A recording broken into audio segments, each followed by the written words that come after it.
Nós não sabemos o que vai acontecer conosco, mas de uma coisa nós sabemos, que Deus estará conosco. Bom dia, graça e paz do nosso Senhor Jesus Cristo. Mais um devocional baseado aqui em Filipenses. Gente, que carta de Paulo, hein? Esse contexto eu tenho que lembrar vocês. Paulo está preso. E como diz Martin Lloyd Jones, ele está preso, tem inimigos lá fora tentando suscitar tribulações às cadeias de Paulo, como ele diz. A situação está muito difícil. Mesmo assim, é a carta mais lírica, como disse Martin Lloyd Jones. É a carta mais alegre. Paulo, ele tá preso, gente. O que vai acontecer, meu Deus, e agora? E a igreja? O que vai acontecer com a igreja? E qual é o contexto? Num contexto desse, outro contexto também, ele poderia morrer. Ele estava preso, ele sabia, ele poderia morrer a qualquer momento. Olha o contexto. Então é um contexto assim de uma tentação, a tentação mais alta em relação à tristeza e à ansiedade. E é justamente nesta epístola, que é uma epístola alegre, a mais alegre, e ao mesmo tempo em que ele fala, não andem ansiosos. Vocês não precisam andar ansiosos. E isso está muito ligado com o que ele está falando aqui, ó. Filipenses 1:12, 1:6. Estou plenamente certo que aquele que começou a obra em vós é fiel para completar. 12. Quero que saibais as coisas que aconteceram comigo, ou seja, uma coisa ruim, a prisão, tem contribuído para o avanço do evangelho. Verso 20. Minha expectativa e esperança é que não serei envergonhado. Quer pela morte, quer pela vida. Deixa eu achar esse texto aqui que ele fala. Quer pela morte, Cristo será engrandecido, quer pela... 1:20. Segundo a minha expectativa, pelo contrário, com toda ousadia, tanto como sempre, Cristo será engrandecido no meu corpo, quer pela vida ou pela morte. Então vamos lá. Aquele que começou a boa obra é fiel para completar. As coisas que me aconteceram ruins têm contribuído para o bem. E agora, Cristo será engrandecido, quer pela vida, quer pela morte. O que você nota aqui em relação a esses três textos que, para mim, aqui é a espinha dorsal desse capítulo aqui, até acho que do livro? A crença na soberania de Deus. Aquele que começou é fiel para completar. As coisas ruins têm contribuído para o progresso, ou seja, Deus tem transformado o mal em bem. E aqui, Cristo será engrandecido, quer pela morte ou quer pela vida. Por quê? Porque ele confiava que Deus estava no controle. E aqui quando ele fala, Cristo será engrandecido, quer pela morte, quer pela vida, ele está dizendo assim, olha, eu não sei se eu vou morrer agora. Ele não tinha uma palavra assim do tipo, cristãos não sofrem, eu vou sair da prisão e vou viver em ditosa velhice, porque cristãos não sofrem, vou terminar como Jó e como Davi. Não, ele sabia que era possível que ele terminasse de maneira trágica, e ele terminou. Ele foi decapitado na prisão. Então ele não sabia qual seria o fim dele. Ele não sabia se ele teria um fim como de Davi, em ditosa velhice, ou como de tantos profetas, apedrejados, assassinados. Então ele não sabia. Então, ou seja, coisas ruins podem acontecer conosco, como aconteceu com Paulo. Ele não tinha certeza disso. Olha, Cristo vai ser engrandecido, quer pela vida, quer pela morte. Então ele não tinha certeza que o futuro dele seria sem dificuldades. Ele não tinha essa certeza. Assim como a gente lê, por exemplo, no Salmo 23. Ainda que eu ande pelo vale da sombra da morte. Ou seja, ele não sabe, ele está dizendo, ainda que, é possível. Eu espero que não, mas ainda que. E quando ele fala esse ainda que, ele está mostrando que sim, coisas ruins podem acontecer com crentes. Então ele tem dúvidas sobre o futuro dele. Se ele vai morrer, se ele será livre. Agora, ele não tem dúvida que Cristo será engrandecido. Quanto a isso, ele não tem dúvida. Ou seja, eu e você, não há essa promessa para mim e para você de que nós terminaremos em ditosa velhice como pregam os pastores da teologia da prosperidade. Ricos e no final, todo mundo aqui nesta vida vai terminar como Jó. A gente pode até passar um momento de sofrimento e no final a gente vai terminar como Jó. Tudo restabelecido, rico. Não é verdade. Lembra da parábola do rico e do Lázaro? O rico era ímpio e terminou seus dias em ditosa velhice, glória e enfim. O crente terminou na sarjeta, doente, pobre e miserável. Tá vendo? O texto não termina assim, ó. Olha, como Mordecai, por exemplo. Mordecai prepararam uma forca para ele. E Mordecai, no final, ele foi honrado. E quem morreu na forca foi aquele que havia preparado a forca para ele, Amã. Ou Davi foi perseguido, mas no final Davi terminou bem.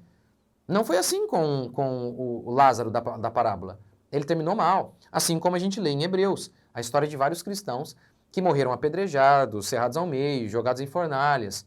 Então Paulo está dizendo, olha, quer pela morte, quer pela vida, ou seja, eu não sei. Eu não sei, mas de uma coisa eu sei, Cristo será engrandecido. Seja por meio de uma situação de sofrimento ou de libertação, seja por meio de um milagre, Deus vem aqui e me liberta da cadeia, ou por meio do milagre de eu morrer aqui e não perder a minha fé, eu não sei, mas Deus, ele será engrandecido. Isso aniquila a ansiedade. Então, a ansiedade a gente não vence dizendo assim, olha, como alguns ensinam, oh, nada de ruim vai acontecer, nada de ruim vai acontecer. Isso é mentira. E aí, se acontece algo ruim, aí como é que você faz? Então, não é assim que a gente lida com a ansiedade, porque lembra, esse texto aqui, Paulo fala da ansiedade lá em Filipenses 4, ó, não andem ansiosos. Então, a gente não lida com a ansiedade mentindo, dizendo, não, eu estou certo de que nesse mundo eu não terei aflições. Eu não terei aflições. Então, não é assim. Como que a gente lida? Eu não sei o que vai acontecer. Pode ser que eu ande pelo vale da sombra da morte, espero que não. Ainda que o produto do oliveiramento, os currais não haja gado, as ovelhas sejam arrebatadas do aprisco, a lavoura não produza mantimento, todavia eu me alegrarei no Senhor. Então, Abacuque, ele está dizendo, ó, ainda que, eu espero que não, mas ainda que, ou seja, é possível, mas ainda que isso aconteça, eu sei que uma coisa vai ter, a alegria do Senhor no meu coração, porque Ele vai me manter. É isso que aniquila a ansiedade. Não é uma falsa crença da teologia da prosperidade que a gente não vai ter dificuldade nenhuma. Não, não é isso. É a certeza de que até a pior coisa que existe, ela pode ser e vai ser convertida para o bem daqueles que amam a Deus.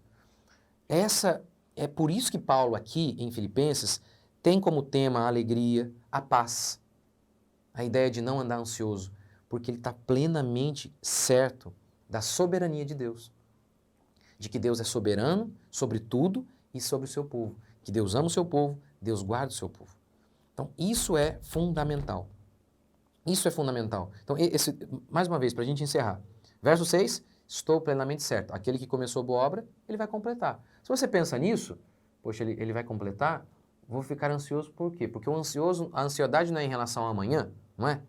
Mas ele já está dizendo aqui que o amanhã já está garantido. 12. As coisas ruins, ou seja, a prisão, tem contribuído. Se Deus pode usar até a prisão para o bem, por que eu vou ficar com medo em relação ao amanhã? Por fim, o meu Cristo será engrandecido, quer pela vida, quer pela morte. É mais uma vez ele falando a mesma coisa desses outros dois versículos que eu falei aqui. Deus é soberano, isso não significa dizer que o crente não passe por momentos difíceis, mas significa dizer que até essas coisas ruins servirão para a glória de Deus. Essa é a chave para vencer a ansiedade. E não um conselho de coaches, de psicólogos, é esse aqui, ó, é isso. Não há outro jeito. Eu vos dou a minha paz, não como o mundo dá. Ele está falando de quem? Pode colocar os psiquiatras, os psicólogos aí. É uma paz baseada em quê? Uma paz em que você fica sedado. Não é? Aí você está em paz mesmo, você não está vendo nada, você está sedado. É uma paz baseada na mentira, aí é uma ilusão, não é paz. Aqui não. Jesus dá a paz que ninguém pode dar. A paz que vem da certeza de que Ele é soberano, que Ele ama o seu povo, Ele há de nos guardar. Você crê? Senhor Deus e Pai, te agradecemos por mais um dia, bendizemos o Teu santo nome e oramos. Eu oro, Pai, por cada um de meus irmãos e amigos que estão espalhados por este mundo. Senhor, se algum deles está com ansiedade, tem misericórdia deles. Que a graça do Senhor esteja sobre cada um deles, Pai. Que o Teu Espírito Santo esteja os fortalecendo e os livrando de todo o mal.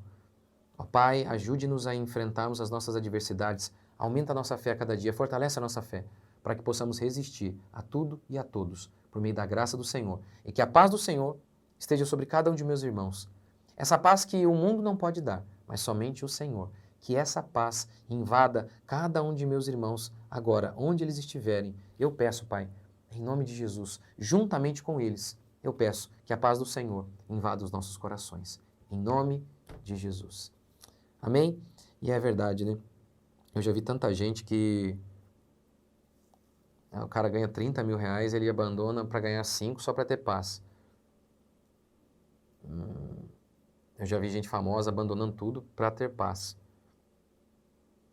Não vale a pena mesmo, né? A paz é uma coisa que vale muito mais do que o dinheiro, né? É verdade. Puxa vida. Até os ímpios, eles notam isso. Eles estão dispostos a perder dinheiro para ter paz, porque eles notam a paz vale mais do que o dinheiro. Como que você pode se considerar amaldiçoado, meu irmão? Ah, eu tenho pouco dinheiro. Se você é crente, você tem a paz de Deus no seu coração. O cristão tem a paz de Deus. Então nunca mais diga isso, que você não tem riqueza, porque até os ímpios dariam milhares de reais para ter a paz que você tem. Deus abençoe, até o próximo vídeo e devocional.